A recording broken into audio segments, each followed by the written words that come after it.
Greetings duelists, and welcome to another video. So today was the conclusion of the 2024 Yu-Gi-Oh! World Championship Series. Congratulations to the winners of the Master Duel Division and the TCG Division.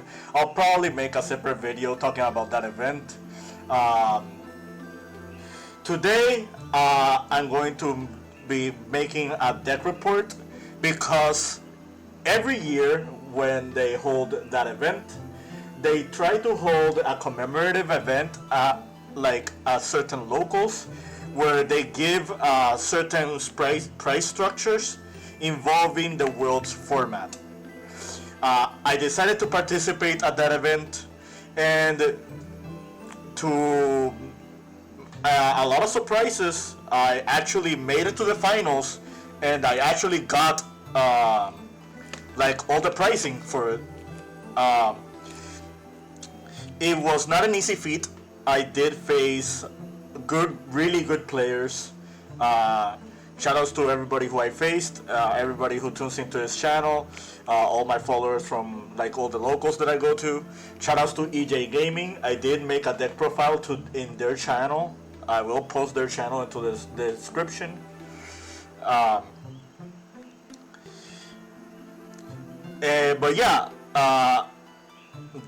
so this is kind of really cool for me because if you see this mat that I've been showing in my channel, this is from 2019, which means it has been 5 years since I've actually attended one of these events, let alone even win like that event entirely. So this is for me a really cool accomplishment. That you won't see this mat in my deck profiles anymore. You'll probably see this new mat. This is a mat from 2013, which is Dragon Ruler format, but it is given to us with the 25th anniversary logo. So it is actually like an official mat, even though it is from 2013. I do have the envelope right here. Like, I'm not unsure if I'm gonna open it, but or I'm gonna sell it, but at least this is proof that I did like win this. We got the sleeves. If this channel reaches over 400 subscribers, I'll probably do a giveaway for this, and I'll probably do a giveaway for other stuff. And this is the Blue Eyes Field Center. This is given us as a side gift, so I just gotta put this right here. So what was the purpose behind this event, and how did I end up getting all of this? So this event was strictly under the combined list of the TCG and the OCG, which means that the list that was played for the Worlds event this weekend is the list that we were played for that particular event. And as you probably already see from this side right here, I did get to the finals, and I did like win out all my matches until the very end with Ritual Beast. So I guess you can consider this a deck report. I am going to show my list because even though the changes were very minimalistic, World's format has a different mindset, and I kind of want to just share my analogies and the conclusions that I came with my deck, and share my experiences as well. So without further ado, let's begin. So 3 Elder, 3 Kanahak, 3 Pengu, 3 Laras. This is all standard. I didn't change my names. We're playing the 3 Nemesis. This is more important in this particular format than it was in our TCG format. we were only allowed to play 2 Dimension Shifters. Dimension Shifter is at 2 in the OCG, so that's two shifters for you. Triple Inheritance. Emergency Teleport is also at 2 in the OCG, so we were only allowed to play 2 teleports. 3 Eclipse. 3 Talents. Nothing, no changes there. And the replacements that I did for Teleport and Shifter were Called by the Grave and Harpy's Feather Duster. These were my replacements. 3 Impermanence. I'm still on Steeds and I'm still on Ambush.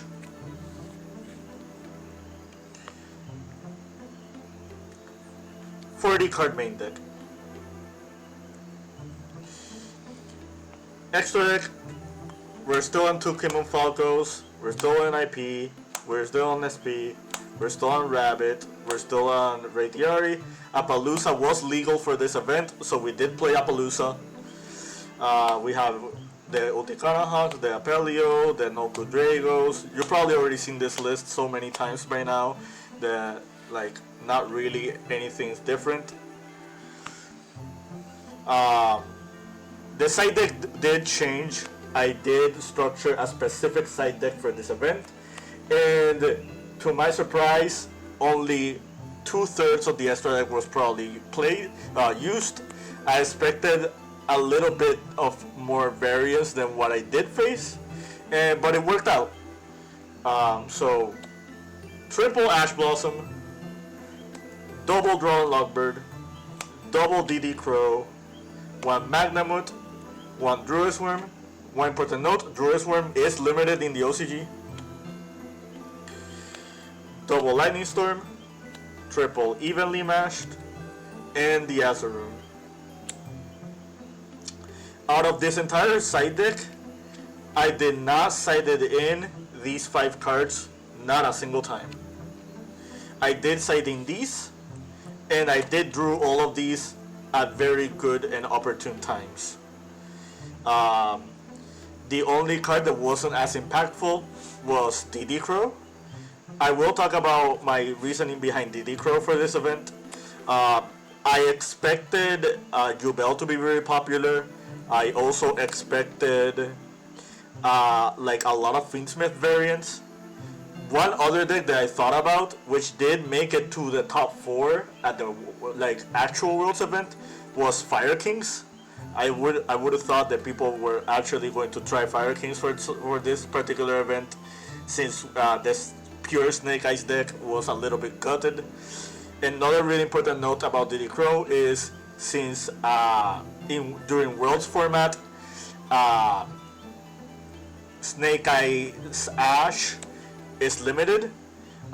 Just sniping away the Ash, or the Promethean Princess, or the IP, or just an Engraver resolving, or a Sequence resolving, or a Lacrima resolving was just going to be beneficial for me more than not.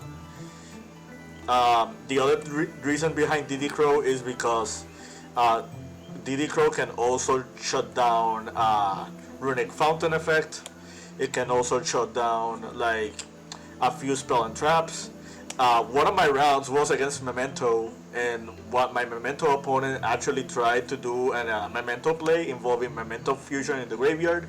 So DD Crow was very important for that too. Against the Tenpai Dragon deck, this card is also really important because it also helps you against the Bident Dragon, like recurring.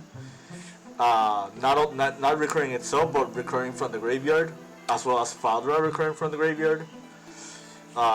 So that was the purpose behind citing DD Crow specifically. I didn't drew it almost any game. Any game that I did drew it just wasn't that helpful. One MVP in my side deck, I will say, was Droll and Logbird. I think moving forward into the TCG format, we're probably going to see a lot more Droll and Logbird. this card was very helpful. Like, I single-handedly beat my Snake Eye opponent because they opened Bonfire and I opened the Dueling Lockbird, which was very helpful. I only drew Magnamut twice, but both times I drew the Magnamut was very impactful. I even did a play where it involved Magnamut to add the Druid's Worm to banish Lara from graveyard, and then Lara effect during the end phase to just summon an Apelio, and then on my opponent's turn, Apelio to banish a second Lara and to summon another Ritual Beast name. So that's like 3 free bodies that you're just summoning. Moving forward, I think during post TCG format, I will probably keep these. I'll probably side in even more Bestials moving forward. These cards did overperform.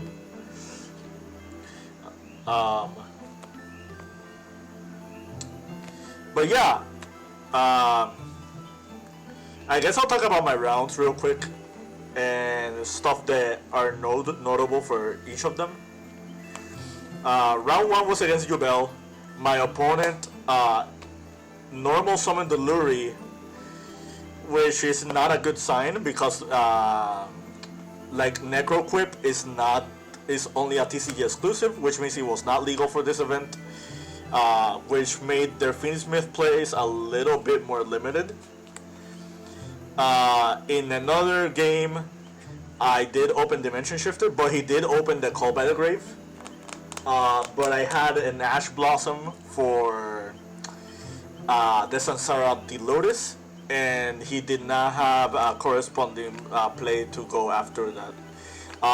One important note is he did open Nibiru, and if you saw my deck profile from like a few days ago, I talked about how it's very important to play around Nibiru. Now more than ever with this deck, and I managed to do that very thoroughly, and it actually worked out. Round 2 was against Snake Eye. Game 1 I shifted them. That's all she wrote. They opened 2 Witch and a Wanted, which is not good. Game 2, it was a very weird game. He did open Bonfire, but I opened the Dueling Lockbird, and that was enough to like shut him down. So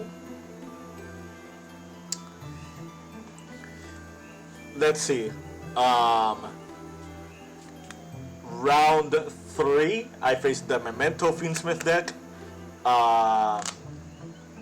Game 1, I just went first. I summoned Colossus. He really had no out. And so the Colossus pretty much just single-handedly won me the Game 1. Game 2, I did open Ash and Droll, but he had Cold by the Grave for the Droll, and he managed to sequence his plays through the Ash Blossom very efficiently, and the rest of my hand was pretty much 3 Ritual Beast names.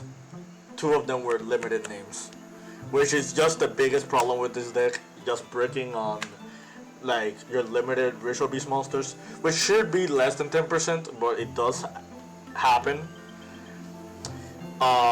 Game 3, I opened full combo. He did not have any hand traps or non-engine, and I pretty much just won solely on Colossus Rabbit SP, and like the multiple trap setup, which if you remember from past deck profiles, it's like the old school combo that I was doing in this deck, where I just set 3, like I'm playing like a Rescue Ace deck. So that's what happened there. So last round, shout outs to EJGAMING. pretty much like their ace captain of the team, Abraham Herrera. He was playing Tempai Dragons. Game 1, I bricked. That game was secured on his end. Game 2, he activated a heat wave. I went first. I did not full comboed him. He opened the heat wave and he just activated heat wave, set Fadra pass, which is very awkward for me because it means that I cannot summon more monsters, which means I cannot OTK him securely next turn. I did have the Ritual Beast Steeds, but he had the Solemn Judgment for it. And Game 3 was a really dicey game. He chose to go first.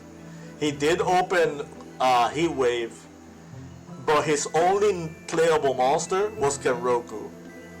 And it was basically Genroku versus any non-engine that I could have drawn, which would have secured the game.